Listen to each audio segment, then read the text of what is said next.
Assalamualaikum warahmatullahi wabarakatuh.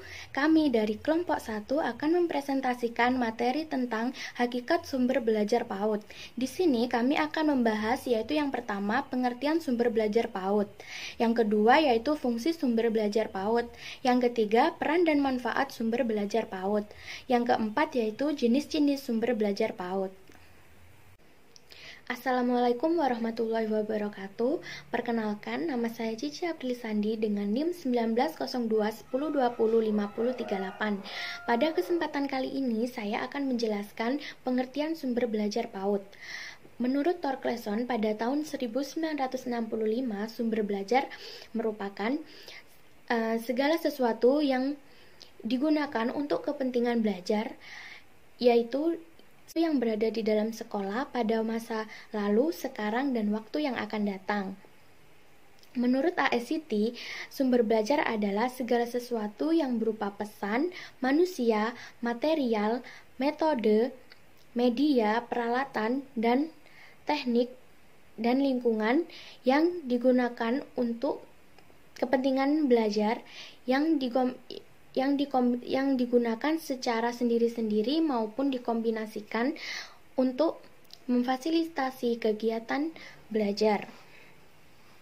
Secara umum, pengertian dari sumber belajar adalah sesuatu yang memudahkan proses belajar peserta didik dan meningkatkan pemahaman peserta didik dalam materi yang diajarkan.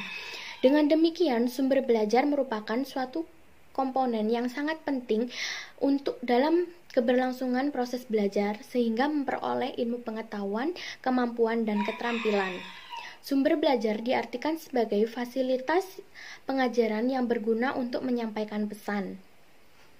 Jadi dapat disimpulkan, sumber belajar PAUD diartikan sebagai bahan ajar yang dapat memberikan peserta didik dorongan dan motivasi untuk dapat meningkatkan kualitas belajarnya sehingga dapat memudahkan peserta didik dalam mencapai tujuan kemampuan belajar serta mengembangkan segala aspek perkembangan dan kemampuan yang dimiliki. Sekian dari saya. Baik, saya akan menjelaskan fungsi sumber belajar PAUD. Fungsi sumber belajar PAUD ada 4. Yang pertama, meningkatkan produktivitas pembelajaran dengan baik. Maksudnya, agar dalam kegiatan proses belajar mengajar berjalan dengan baik atau berjalan dengan efektif, maka diperlukan sumber belajar yang mendukung program pembelajaran yang sedang atau akan diajarkan. Yang kedua, mempercepat proses belajar dan membantu guru untuk menggunakan waktu secara lebih baik. Diharapkan dengan adanya sumber belajar ini, kegiatan belajar mengajar di kelas menjadi lebih cepat dan tidak mengulur-ngulur waktu yang sudah direncanakan dalam jadwal atau telah ditulis dalam jadwal. Dan yang ketiga, memberikan pembelajaran yang sifatnya lebih individual dengan cara mengurangi kontrol guru yang kaku dan tradisi. Biasanya kan ada seorang guru yang mengajarkan atau yang sedang melakukan proses mengajar tapi kurang menarik atau kurang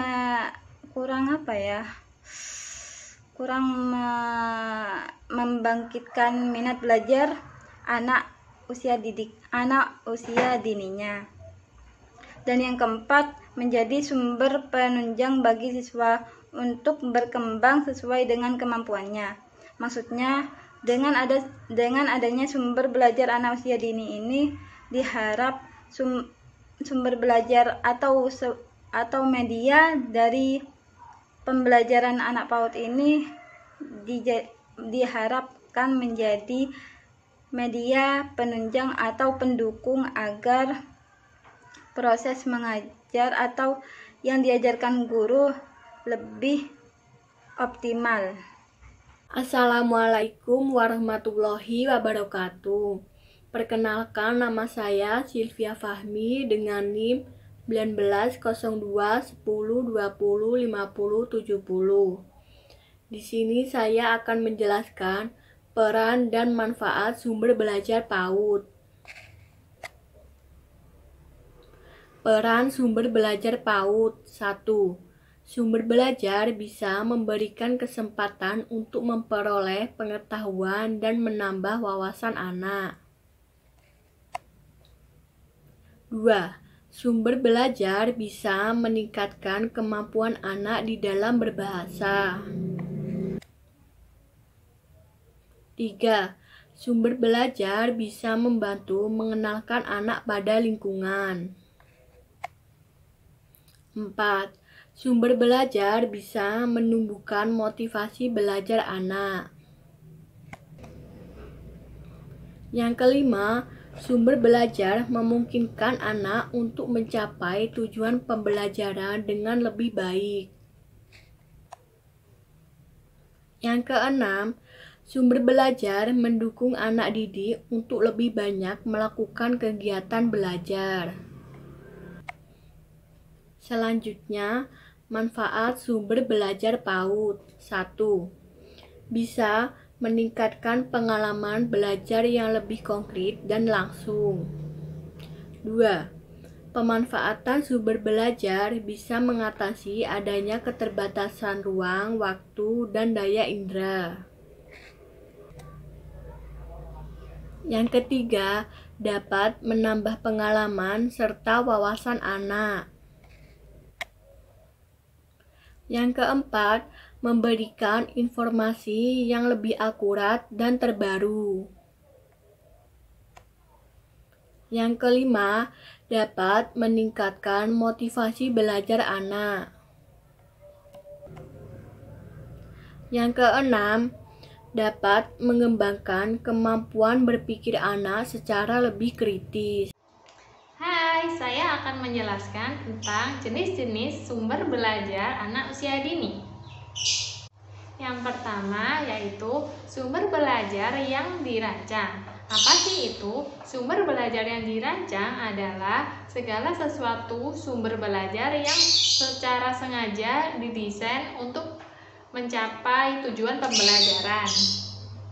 Yang kedua yaitu sumber belajar yang dimanfaatkan. Sumber belajar yang dimanfaatkan adalah sumber belajar yang tidak didesain khusus untuk keperluan belajar, namun dapat digunakan untuk keperluan belajar. Jadi gini contohnya, misalnya di toko, di kebun binatang, di museum, di masyarakat sekitar, pokoknya di lingkungan sekitarnya kita.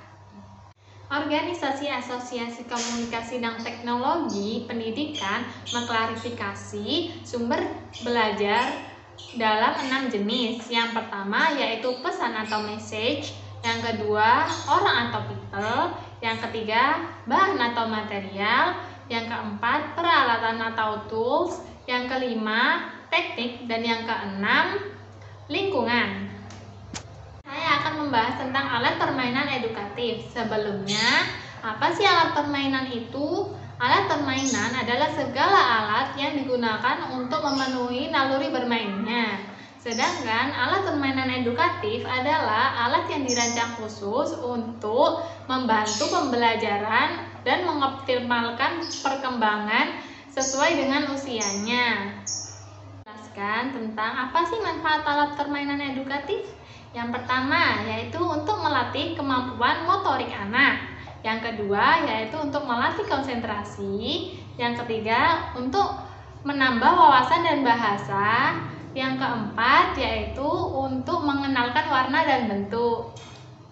Jadi ada yang bertanya, kenapa sih alat permainan edukatif penting? Karena permainan edukatif dapat membantu anak untuk mengembangkan dirinya.